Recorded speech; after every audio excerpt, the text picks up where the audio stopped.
Você que é pai ou mãe de família está tendo problemas com seu filho em casa? Então o programa Entrevista Aberta com Denise Martins vai ser direcionado especialmente para você. Temos o prazer de receber em nossos estúdios o mestre Misael Rebaim. Ele é especialista em educação infantil e comportamento. Além disso, possui mestrado em educação e outro em business. Por isso, fique ligado para tirar todas as dúvidas sobre o que fazer e como proceder da melhor maneira na criação do seu filho.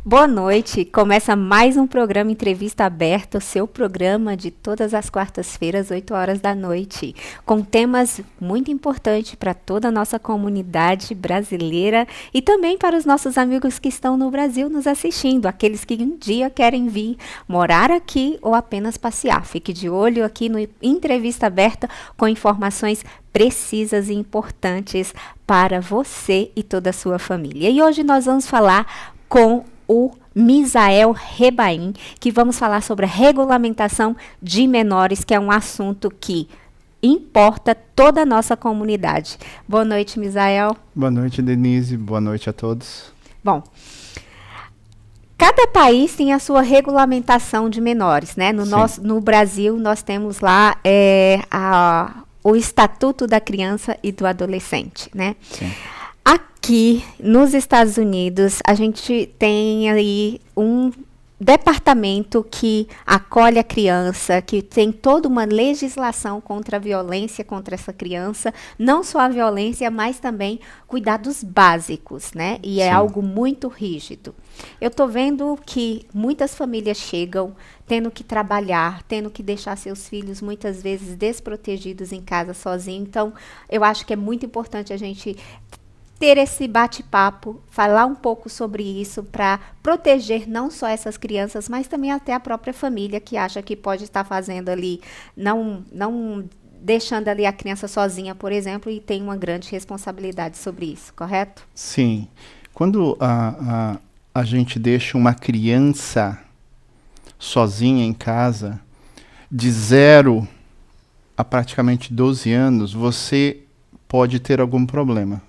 A gente vê na televisão e em outros lugares mais que as crianças estavam com fome, foram esquentar alguma comida, começou a pegar fogo, eles não sabiam o que fazer, começou a pegar fogo na casa, chegam os bombeiros, chega a polícia, chega a ambulância, e o que acontece? Eles vão verificar tudo, o que está acontecendo ali, e depois eles são obrigados a reportar para o Departamento de Crianças e Famílias aquilo que aconteceu, porque os pais deixaram as crianças sozinhas e aconteceu um incidente, e esse incidente foi chamado a polícia, o bombeiro ou a ambulância, qualquer um desses 3. E, infelizmente, ou melhor dizendo, eles têm que fazer o repórter para o DCF. Eles são mandated reporters, como dizem aqui nos Estados Unidos, eles são obrigados a fazer esse repórter. Bom, você falou aí de um incidente, né? Um incidente grave que pode levar até a morte, né, das crianças. Sim. Porém, o que a gente já ouviu também nas conversas a gente sempre ouve, e quando a gente vai fazer a pauta, a gente estuda e busca informações. Sim. Também não precisa ter aí um incidente. Por exemplo, se um vizinho, né, desconfiar que essa criança está ficando sozinha em casa e ela ser de menor, automaticamente até o vizinho pode fazer essa denúncia, correto? Isso. O vizinho pode fazer essa denúncia. Qualquer pessoa, se você for colocar gasolina no carro e for pagar ali no... Mesmo sendo uma pequena distância? Mesmo sendo uma pequena distância, você deixa a criança sem um maior de idade dentro, você está sozinho e a criança está no car seat, e você vai e volta, eles podem chamar, fazer uma denúncia, dizendo que você você foi negligente deixando a criança sozinha naquele período de tempo. Misael, quais as punições que esses indivíduos sofrem ao ser denunciados? Por exemplo, você falou aí tanto de um incidente grave quanto algo que aparentemente não faria mal, porque talvez o pai está ali olhando de longe para a criança, né? E ela se aplica a americanos e também a imigrantes residentes, ou até mesmo viajantes, né? Porque a lei, quando você está no país, ela se aplica a todos. Aqui nos Estados Unidos, a lei é para todos. Todos têm que seguir a lei. E cada estado tem a sua lei. Então, se você está viajando, a lei do outro estado, independente se você mora lá ou não, residente ou não, aí o que acontece? Aconteceu alguma coisa, o DCF é chamado daquele estado, eles analisam e reportam para o DCF aqui do estado de Massachusetts. Por exemplo, você está na Flórida, alguma coisa aconteceu, eles ligam para o estado de Massachusetts, para o DCF, e faz um report aqui também que aconteceu isso lá na Flórida.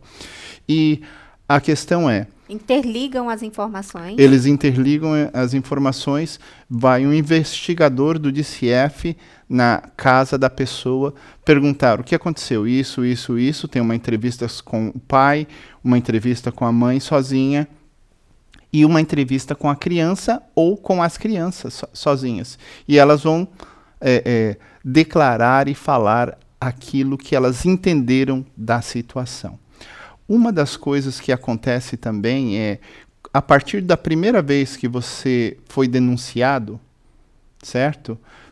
De 0 a 6 meses o DCF fica envolvido na sua vida, dependendo do problema. Se você fiscalizando, né? Fiscalizando, fazendo visitas mensais, perguntando como que você está, perguntando para o seu filho ou para sua filha se alguma coisa extraordinária ou alguma coisa fora do normal está acontecendo ou não. E de 0 a 6 meses, você, pela primeira vez. Se você já é reincidente, a segunda vez, é praticamente 1 ano a 2 anos. E assim pode acrescentar. E também, dependendo da situação ou da gravidade do problema, pode até o Estado pegar a guarda da criança.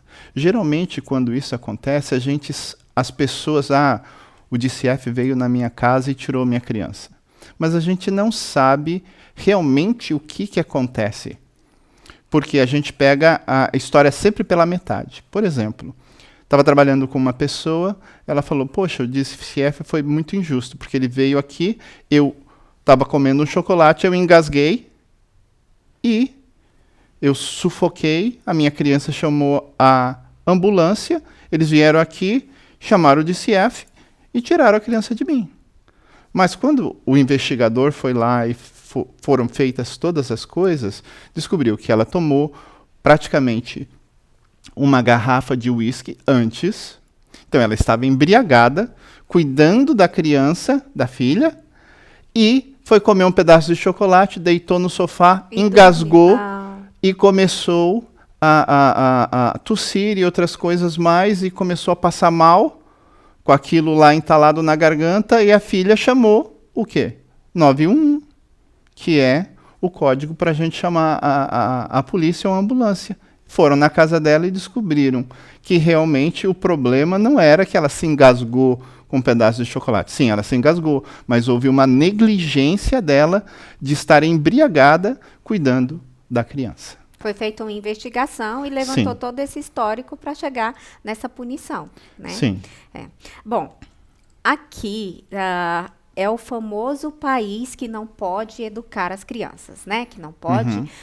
No Brasil existia, né? Tem aí a lei agora que protege as crianças contra a vara, né? Uhum. Porém, ainda muito o que se debater sobre isso. Estou falando na realidade do Brasil. Sim. Aqui não pode nem sonhar, né? De forma alguma, educar a criança com a vara, né? Porém, como que funciona essa questão da disciplina dos filhos aqui. O que é realmente permitido e o que é realmente maus tratos. Por exemplo, como nós aprendemos a ser pais e mães? Através dos nossos pais, certo? A gente não fez faculdade, mestrado e doutorado em ser pai. Não. De repente, ficou grávida ou casou, isso, teve filhos, mas mesmo assim você não se prepara para ser pai ou para ser mãe. E você vai ter sempre a noção e orientação daquilo que o seu pai ou sua mãe te deu. Uma referência do passado, né? Referência do passado. Da sua vivência. Da sua vivência, mesmo que você queira muitas vezes mudar isso em você, mas só vai vir com o tempo, por causa que você... É difícil mudanças na vida da pessoa. Qualquer mudança gera transtorno, gera dificuldade. E o que acontece quando temos que educar os nossos filhos se a gente aprendeu que a gente fazia coisa errada, levava tapa, palmada, pegava uma ripinha e sentava ali na poupança. Palmatória, copo, cinto.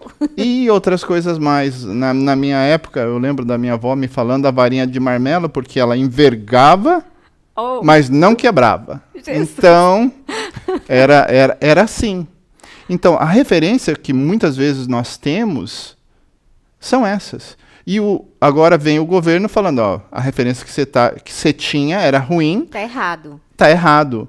Mas também não te dá recurso para você aprender novos métodos.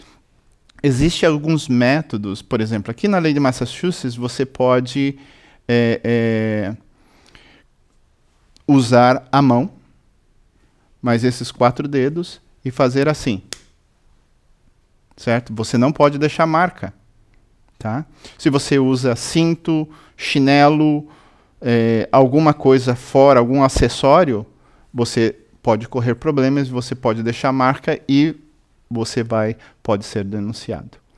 Então, a questão de educação aqui nos Estados Unidos, nas escolas, vocês vão ver o time out.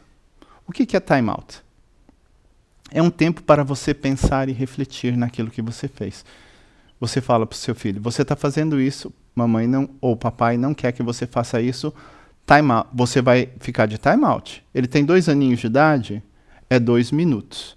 O que você pega uma cadeira, ele fica sentadinho, quietinho, sem falar, sem se levantar, sem conversar com você, sem gritar, sem brincar. Ele está ali, ó, refletindo na coisinha errada que ele fez. E isso você tem que impor à criança já quando ela tem entendimento, já nos primeiros anos ali de entendimento. Ela não precisa, a partir de 1 ano de idade, você já pode ensinar isso para ela. Que ela precisa pensar e refletir nas coisinhas que você vai moldando a criança. E nessa moldura que você está fazendo, você, para cada ano de idade, é 1 minuto sentadinho em silêncio. Pode fazer 2, 3, 4... 5 vezes ao dia, mas muitas coisas, muitas vezes o que acontece? Muitas vezes, aquilo eu só vou de time out, fico lá sentadinho. E quando não está funcionando mais essa disciplina, nós podemos aí usar, por exemplo, retirar os benefícios?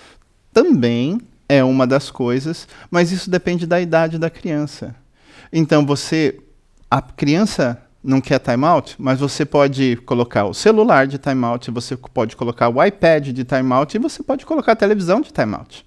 Você não está obedecendo? Então, sem televisão. Você não está obedecendo? Sem iPad. Você não está obedecendo? Sem celular. Então, e para algumas crianças hoje em dia, que a gente está na era digital, isso, tirar o celular da criança ou do adolescente... A criança vai pedir para apanhar.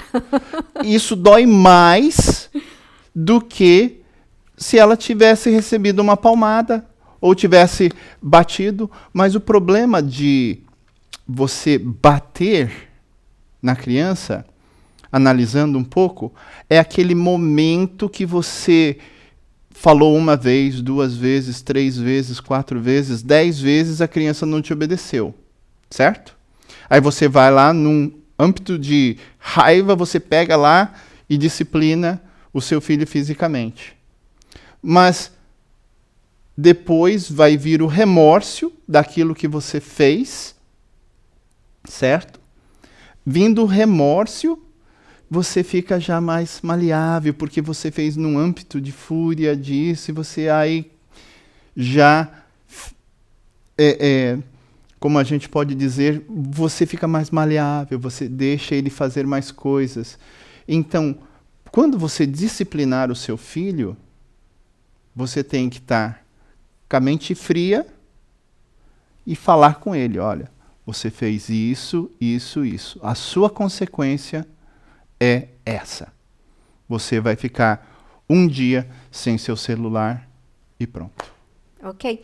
Bom, porém, há relatos de adolescentes, né, que usa dessa prerrogativa da proteção que o Estado dão a eles, né, com relação às punições por desobediência ou por alguma outra falha grave, né?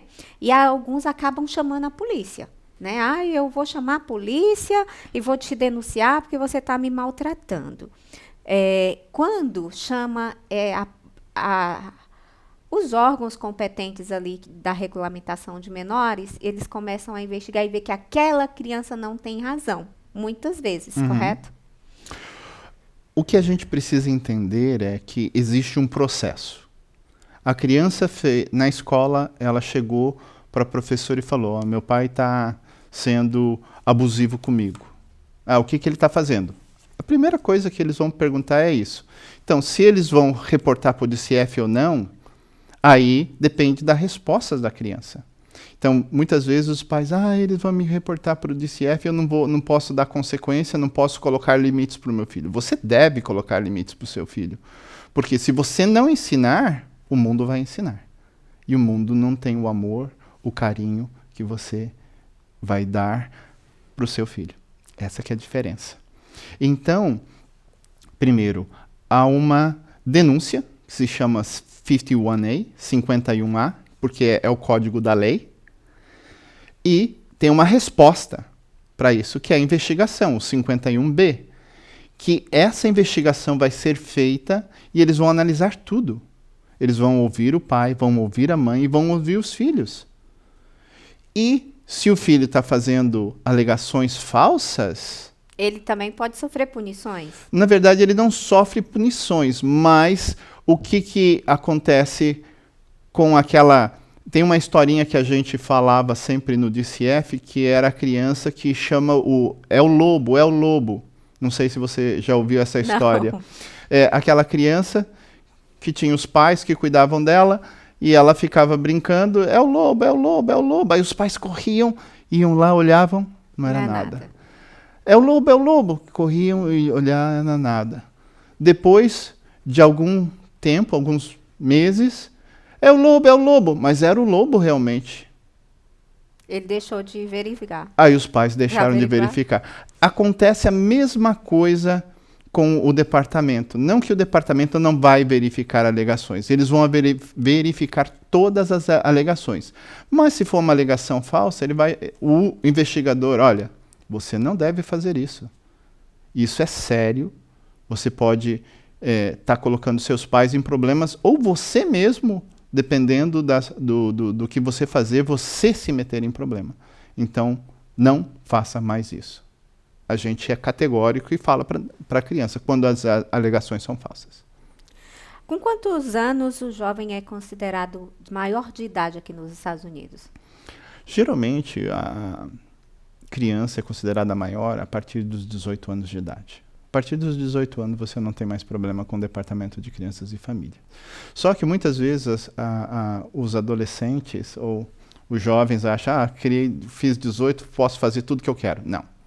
Para beber é a partir dos 21 anos de idade. E não existe exceção. Então, e há uma punição muito séria, né? Quando Sim. o pai, por exemplo, consome bebida alcoólica e o filho está participando, sendo menor de idade, mesmo estando acompanhado da família, ele pode ser punido, né? Sim, porque isso se chama negligência. E como nós vimos, as leis devem e têm que ser seguidas aqui. Se você não seguir a lei, você vai ter problemas. Misael, ele é considerado de maior com 18 anos de idade, mas com 16 anos ele pode dirigir. Sim. E aí? A liberdade vai se conquistando aos poucos. Aos 12 anos, muitas vezes, você pode deixar a criança e você ir fazer uma coisinha, dependendo da maturidade da criança. Aos 14 anos, a criança pode começar a trabalhar. O Estado entende que aos 16 anos, esse adolescente, eles têm maturidade, então, para conduzir um veículo. Para conduzir um veículo. E quem tem filho adolescente sabe que custa muito no bolso o quê? O seguro. O seguro para uma criança por um adolescente de 16 anos para dirigir um carro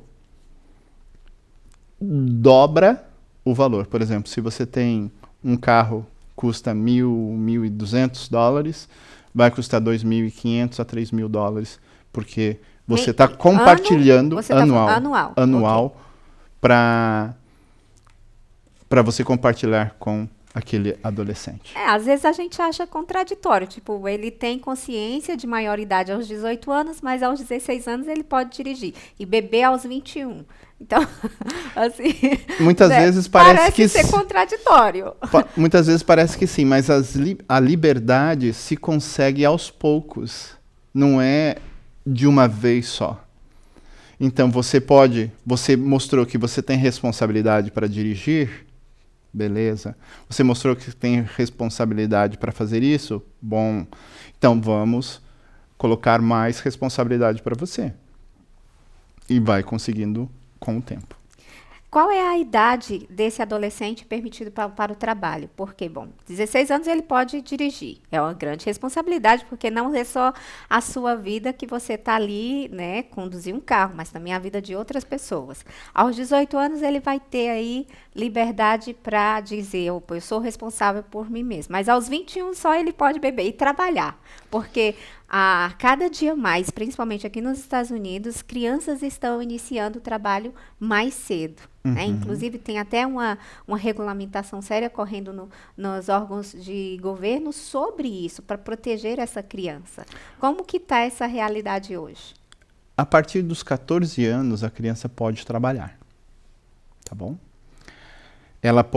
Os pais podem, ela tendo um lugar para trabalhar, os pais vão num órgão da sua cidade local, da prefeitura local, eles tiram um papelzinho lá. Então ele precisa antes pedir uma autorização. Permissão. Precisa. Interessante. Crianças de 14 anos aos 16 anos, elas precisam dessa permissão que a prefeitura local ela dá, independente onde você vai trabalhar. Se você vai trabalhar em qualquer lugar dentro do estado, mas você tem que tirar na prefeitura onde você mora e colocar o nome da empresa que você vai trabalhar.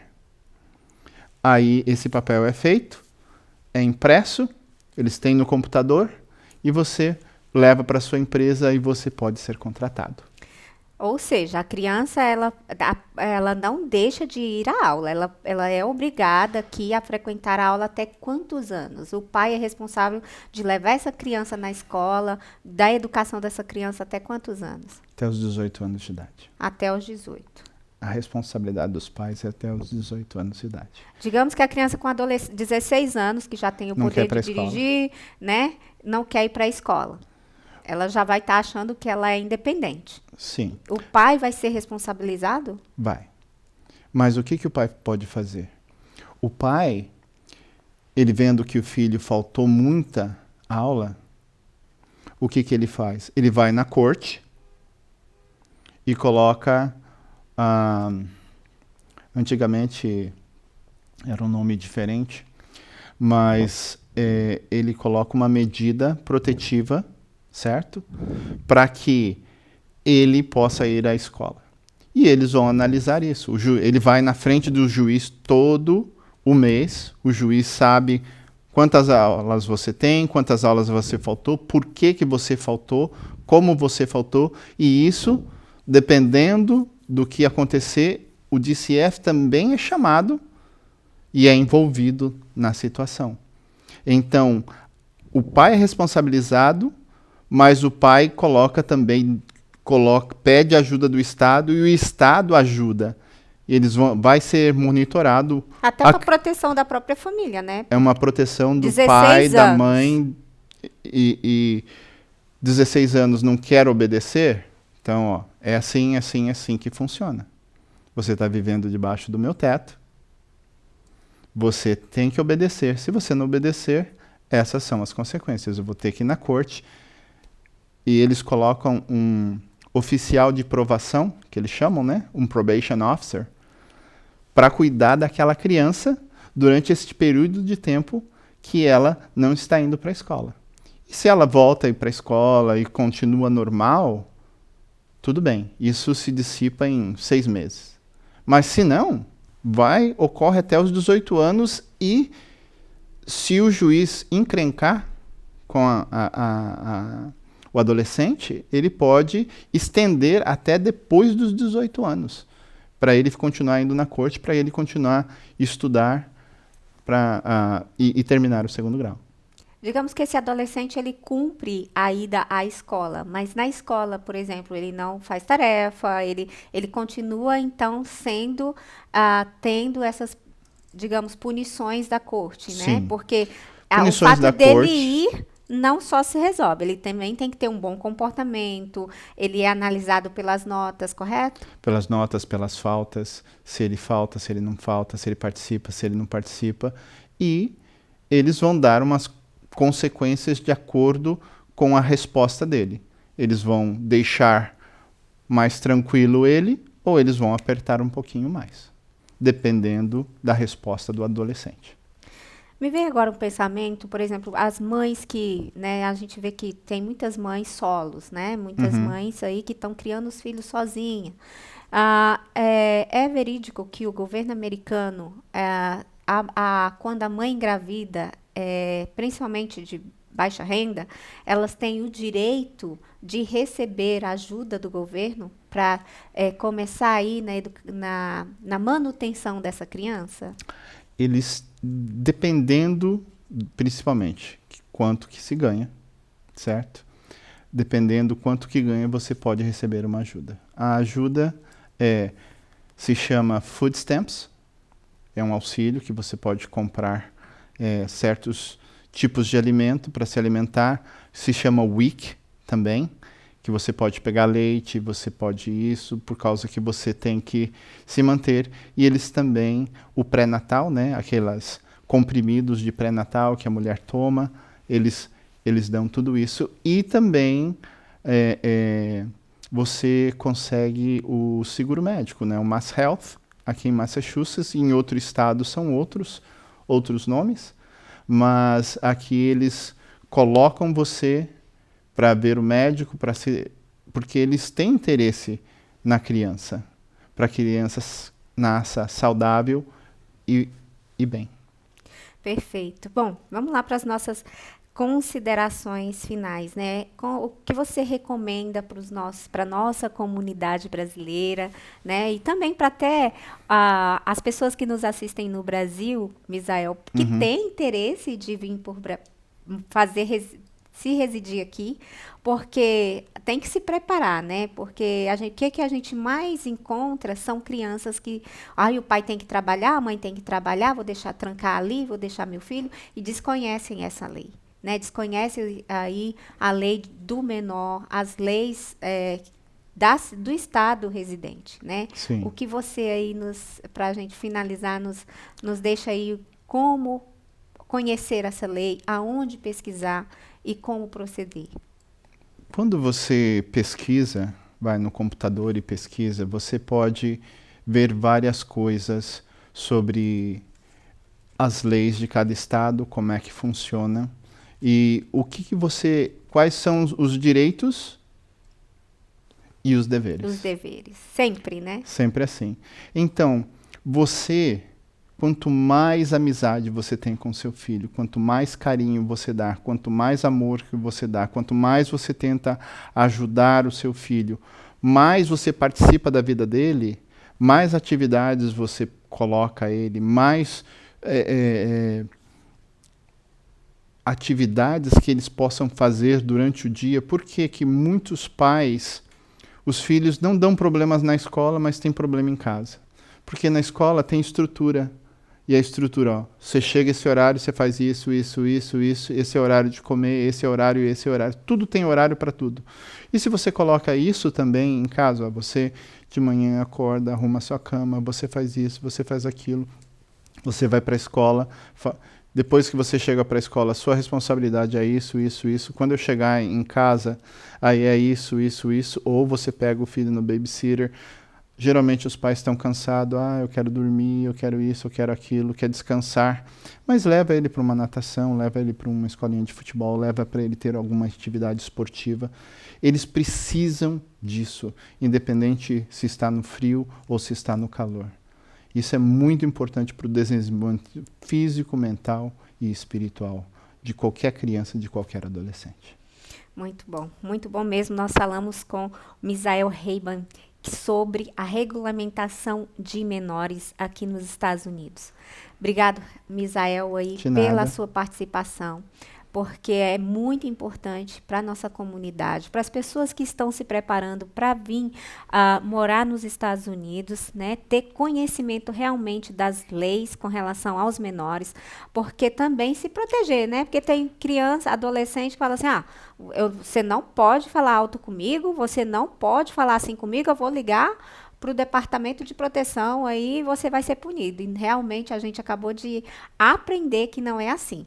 Existe uma regulamentação que protege as crianças e adolescentes, mas é importante também lembrar, esses adolescentes rebeldes que também protegem os pais. Muito obrigada pela sua participação, muito boa nossa entrevista. Obrigado. Boa noite, eu espero você aí a próxima quarta-feira, 8 horas da noite.